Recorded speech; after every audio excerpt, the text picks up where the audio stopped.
Welcome back, guys. High Tech Lab here. I want to address a little bit of a sensitive topic on these SOK batteries. A gentleman posted this unfortunate picture in the Facebook group for these SOK batteries that essentially he overcharged one of his batteries and it pretty much tried to explode. And the question comes up, don't these batteries have overcharging protection?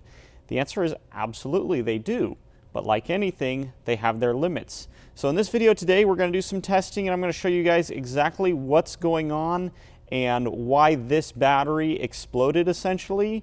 Now keep in mind, this battery did not catch fire. It simply puffed up, split the case at its welds on the seams, and it was actually pretty safe. I know a lot of lead acid batteries, when they blow up, they spray acid everywhere. It's a nightmare to clean up. It's a definite safety issue, but this guy got lucky. You know, his RV didn't burn down. It wasn't soaked in acid.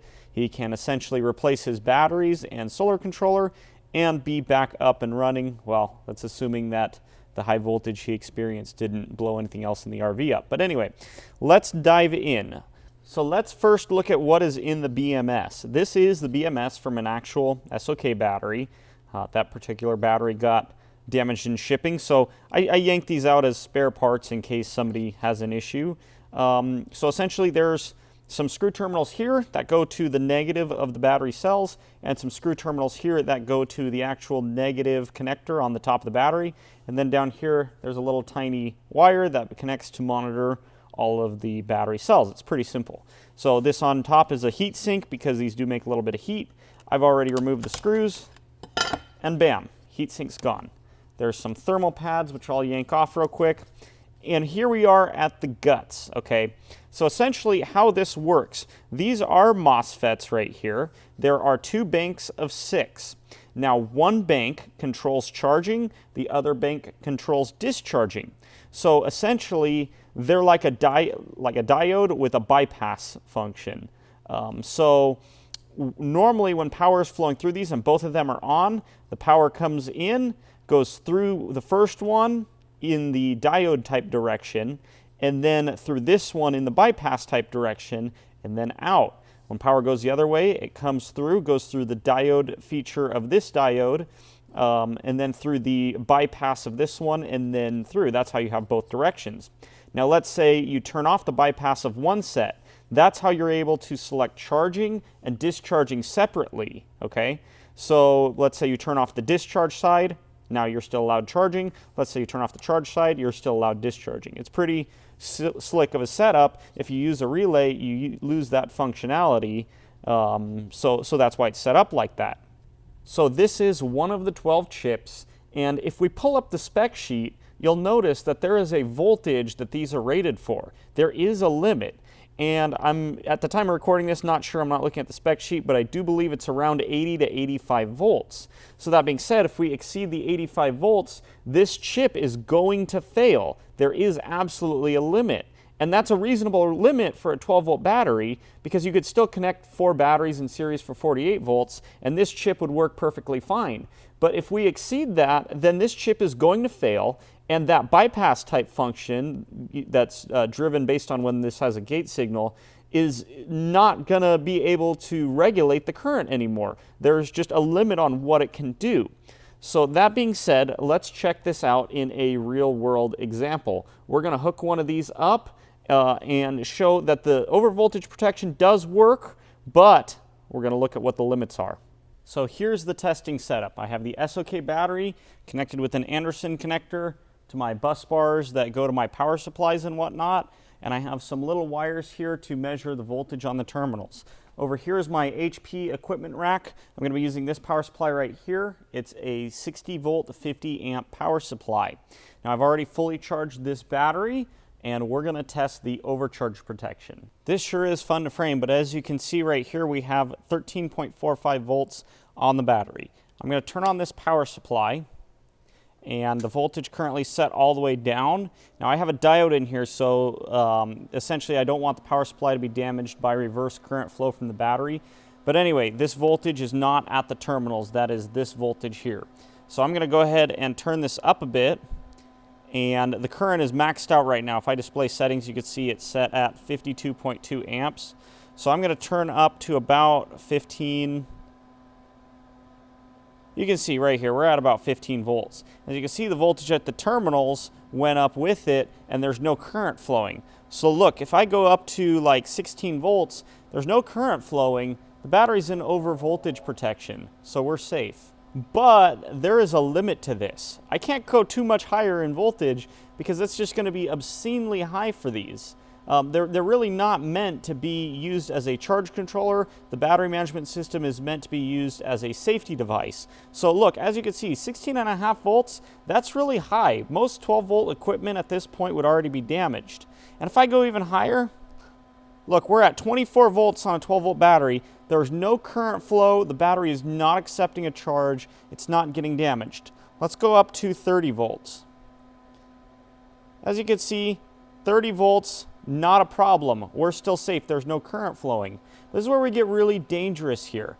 And keep in mind, even if you're on a 48-volt system, one single battery will never see 30 volts. So, I mean, this is just so astronomically high, and the battery is safe. It's protected just fine.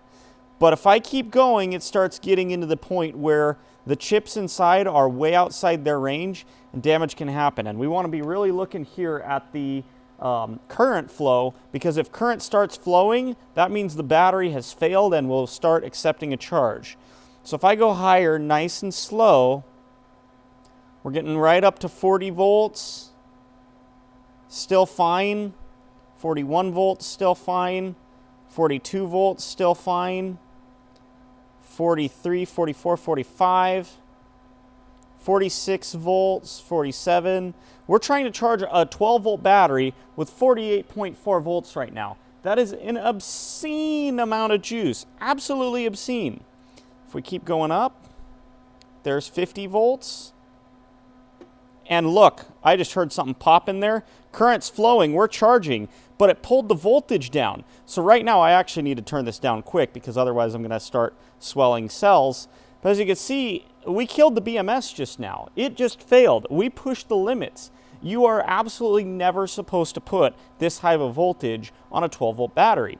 And now the BMS is dead. We just pretty much shorted it out. We overcame the safe operating range, and now it's totally failed. Like if you look, I'm at 16 volts now. Current's flowing. The terminals are at 15.7. It's overcharging right now. We effectively just ruined the over voltage protection in this battery.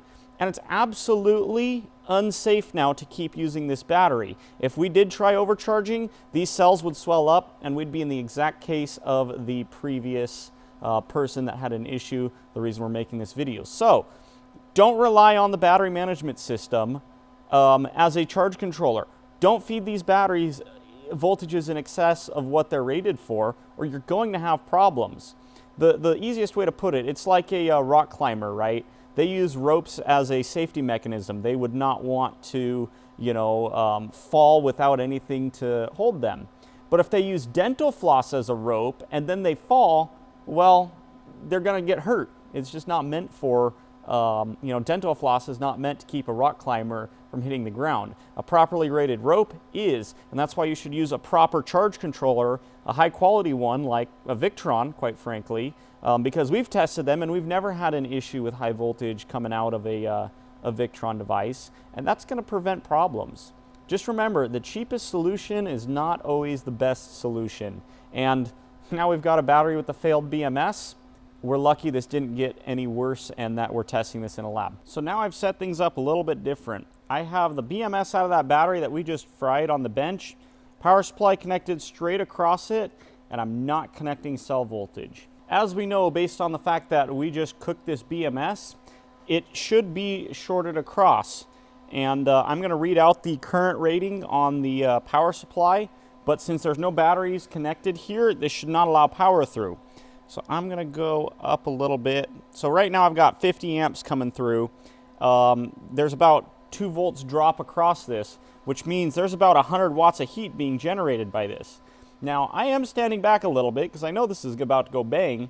These FETs can't handle this either because they're shorted. They've been damaged and ruined, and I'm kind of anticipating some very interesting results. Oh, I see smoke. That is coming from the FETs on the right, or possibly my bench. And that would be the FET that got damaged by that over voltage situation. I'm going to shut off the power now, but I think the point stands. You can see that FET has been completely ruined. I hope this is informative, and you guys play it safe out there. Use good quality components, and you'll be fine. Take care, and we'll see you soon. Bye-bye.